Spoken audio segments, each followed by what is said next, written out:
So an interesting discussion point is whether AI and technology and computers are going to take over from us, and at what point do we resist the introduction of innovation and robotics in order to make sure we have jobs. Well, that's a really interesting point that someone raised on a LinkedIn post last week after we had a visit from Robert Scott, who showed us their robotic sweeper. The concern was that, it's another job lost to a robot. And I thought there was credibility to their concern, but I've come up to West London to see a cobotic machine that Door Cleaning have implemented here at W12, see it in action really, and also hear from Chris to see if he can kind of debunk that kind of that school of thought.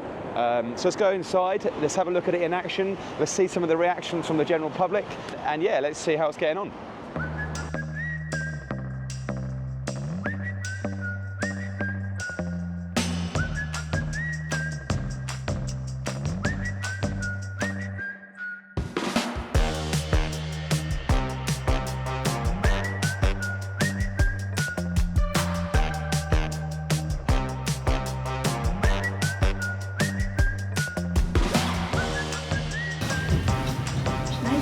Nice, isn't it? Yeah, it was good. Well, we knew that there was this technology out there, so we thought it'd be really good in a large space like this, because it's perfect for this, a large area of square footage to clean, not only scrub or dry every morning, but also to mop during the course of the day. So that was one of the drivers that we wanted to do that. And obviously because it's cobotics, we were very conscious that we didn't want to be losing people's jobs. So what happened at the same time is that the car park came up, that we were required to put some service in there to clean that daily. So it released the time by freeing up some of the existing workforce to put into the carports. It's worked really well. The machine can work for 16 hours a day. Doesn't have holidays. Doesn't break down. Fingers crossed.